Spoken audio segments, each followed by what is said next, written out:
दोस्तों, हम सभी जिन चीजों को अपनी आंखों से देखते हैं, हम सिर्फ उसी पर विश्वास करते हैं। भूत प्रेत, आत्माओं जैसी चीजों को आज का विज्ञान तो नहीं मानता, लेकिन हमारे हिंदू धर्म ग्रंथों के अनुसार भूत प्रेत होते हैं। भूत प्रेतों के बारे में स्वयं गरुड़ पुराण के प्रेत कल्प में विस्तार से बताया गया है। इस अध्याय में राजा बभ्रुवाहन और एक प्रेत की कथा का वर्णन है। दोस्तों, गरुड़ पुराण की इस कथा के माध्यम से इस वीडियो में आप आगे जानेंगे कि आखिर व्यक्ति मरने के बाद प्रेत बनता क्यों है, भूत प्रेत क्या खाते हैं, कहां रहते हैं और भूत प्रेतों को इस योनि से मुक्ति कैसे मिलती है। दोस्तों, जिस तरह से हमारी यह दुनिया है, ठीक उसी तरह भूत प्रेतों की भी अपनी दुनिया होती है। उस दुनिया में केवल भूत प्रेत ही रहते हैं। हालांकि हर व्यक्ति इस बात को नहीं मानता, लेकिन जो लोग भूतों को देख लेते हैं या महसूस कर लेते हैं, उन्हें इनके होने पर यकीन हो जाता है। गरुड़ पुराण के अनुसार भूत प्रेत वही लोग बनते हैं जिनकी कोई आखिरी इच्छा अधूरी रह जाती है या जिन लोगों का अंतिम संस्कार विधि सम्मत नहीं किया जाता। ऐसे मनुष्यों की आत्मा को शांति नहीं मिलती और ऐसे ही मनुष्य मरने के बाद प्रेतयोनि में अनंत काल तक भटकते रहते हैं। शास्त्रों में लिखा है कि जो व्यक्ति भूखा, प्यासा, संभोग सुख से विरक्त, राग, क्रोध, द्वेष, लोभ, वासना आदि अतृप्त इच्छाएं लेकर मृत्यु को प्राप्त होता है, तो वो अवश्य ही भूत बनकर भटकता है। इसके अलावा जो व्यक्ति दुर्घटना, हत्या, आत्महत्या आदि से मरा है, वह भी भूत बनकर भटकता है।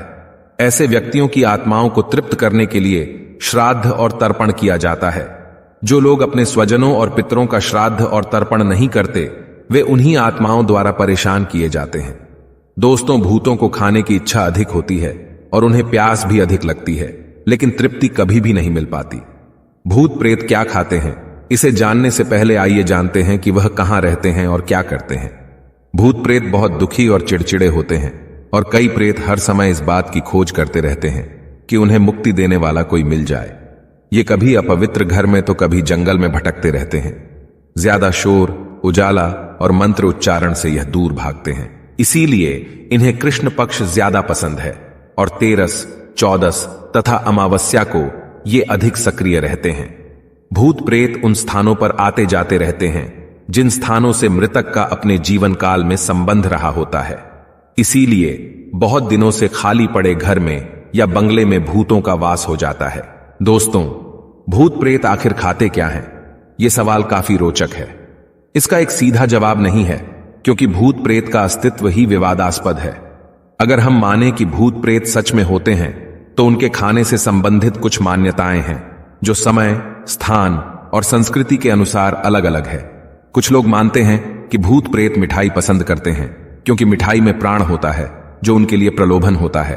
कुछ मानते हैं कि भूत प्रेत मांस, मदिरा, रक्त, कीड़े, मल, मूत्र, पसीना, लार, रोना, हंसना, सपना, प्रेम, सेक्स, सुंदरता पसंद करते हैं, क्योंकि उनके पास इनमें से कुछ भी नहीं होता। जबकि कुछ मानते हैं कि भूत प्रेत कुछ भी नहीं खाते, क्योंकि उनके पास शरीर नहीं होता और वे केवल मानसिक संतुष्टि के लिए खाने की चाहत रखते हैं, लेकिन ये मानसिक संतुष्टि उन्हें कभी नहीं मिलती। लेकिन अगर गरुड़ पुराण की बात करें, तो इसका सटीक उत्तर अध्याय 7 के प्रेत कल्प में मिलता है, जिसमें एक प्रेत ने एक राजा को भूत प्रेत क्या क्या खाते पीते हैं इसका वर्णन किया है।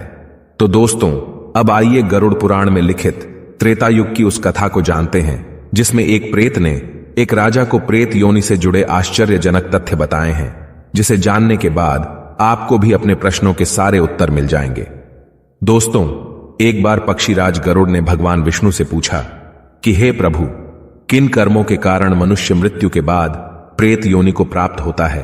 प्रेत योनि में उसे क्या क्या कष्ट मिलते हैं और प्रेत योनि में वह क्या खाता पीता है? कृपया कर विस्तार से बताएं। इसके उत्तर में भगवान विष्णु ने गरुड़ से कहा, हे पक्षीराज, तुम्हारे प्रश्न के उत्तर में मैं तुम्हें त्रेतायुग के महाबलशाली और धर्मपरायण राजा बभ्रुवाहन के विषय में बताता हूं। राजा बभ्रुवाहन धर्म कर्म में विश्वास रखने वाला प्रजापालक राजा था। एक बार वह शिकार पर गया और शिकार करते करते घनघोर वन में वह भटक गया। बहुत भटकने के बाद जंगल के बीच में उसे एक तालाब दिखाई दिया। राजा थकान और भूख प्यास से बहुत व्याकुल था। उसने जलाशय में पानी पीकर स्नान किया और एक पेड़ के नीचे आराम करने लगा। तभी एक भयानक प्रेत उसके सामने आया और बड़ी विनम्रता से कहा, हे धार्मिक व्यक्ति, आप कौन हैं? आपके संपर्क में आने से मेरा प्रेत भाव छूट गया है। तब राजा ने उस प्रेत से पूछा, तुम कौन हो और किन कर्मों के कारण तुम्हें यह प्रेतत्व प्राप्त हुआ है, और यहां इतने डरावने घनघोर वन में क्यों हो, तथा किस विधि से तुम्हें इस योनि से मुक्ति प्राप्त होगी। तब प्रेत बोला, हे राजन, जिन मृतकों का अंतिम संस्कार, श्राद्ध तर्पण, दशगात्र विधान जैसे कर्मकांड नहीं होता, तथा जो लोग अकाल मृत्यु, अपमृत्यु और पाप कर्मों से मर जाते हैं, वे सब प्रेत रूप में यहां निवास करते हैं और अतृप्त अवस्था में हमेशा भटकते रहते हैं। हे राजन, हम प्रेत किसी भी भौतिक वस्तु को ग्रहण कर तृप्त नहीं हो पाते। इस वन में सुंदर फल विद्यमान है, फिर भी मैं भूख प्यास से पीड़ित हूं, क्योंकि मुझे जल और फल किसी की भी प्राप्ति नहीं हो पाती। हे राजन, अब मैं आपको अपने पूर्व जन्म के बारे में बताता हूं। मृत्यु से पूर्व मैं विदिशा नामक नगर में रहता था। वैश्य जाति में उत्पन्न हुआ था। उस जन्म में मेरा नाम सुदेव था। मैं खूब दान करता था। देवताओं पितरों को नियम से पूजन तर्पण आदि किया करता था, जिससे वे संतुष्ट रहते थे। किंतु मेरी कोई संतान न होने से मेरे सभी पुण्य कार्य निष्फल हो गए। मेरा कोई मित्र, बंधु, बांधव नहीं था, इसलिए किसी ने मेरा अंतिम संस्कार नहीं किया। इस कारण मुझे प्रेत योनि की प्राप्ति हो गई और मैं अनंत काल से इसी योनि में भटक रहा हूं। मुझे भूख और प्यास तो लगती है, लेकिन मैं तृप्त नहीं हो पाता। हमेशा भूख शांत करने के लिए इधर उधर भटकता रहता हूं। अब मैं आपको एक मणि दे रहा हूं। उससे प्राप्त धन से उत्तम ब्राह्मणों को आमंत्रित करके विधि विधान से मेरे निमित्त औधर्व दैहिक क्रिया का अनुष्ठान करके मुझे प्रेत योनि से मुक्ति दिलाइए। इतने में राजा को ढूंढते हुए सेना भी आ गई और राजा वापस आकर प्रेत के बताए अनुसार प्रेत के नाम से अंतिम संस्कार व अन्य क्रिया संपन्न की। सारे संस्कार पूरा होते ही वह प्रेत तत्काल स्वर्ण के समान देह वाला हो गया। उसने राजा के सामने उपस्थित होकर उसे प्रणाम किया। उसने राजा बभ्रुवाहन की दयाशीलता की प्रशंसा करते हुए उनके प्रति घोर कृतज्ञता व्यक्त की और उसके बाद वह अपने पुण्य कर्मों के फल स्वरूप तत्काल स्वर्ग चला गया।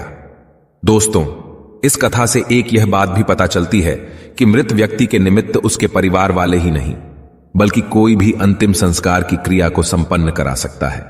दोस्तों, उम्मीद करता हूं आपको समझ में आ गया होगा कि मनुष्य प्रेत कैसे बनता है, प्रेत क्या खाते हैं, कहां रहते हैं, क्या कष्ट झेलते हैं और उनके मुक्ति का उपाय क्या है। अगर यह वीडियो आपको अच्छी लगी हो तो वीडियो को लाइक करें और अपने बंधु बांधवों को शेयर करें, और ऐसे ही वीडियोस को देखने के लिए हमारे चैनल वैदिक ज्ञान संगम को सब्सक्राइब करें। सर्वे शुभम भवतु। आइए मिलते हैं अगली वीडियो में।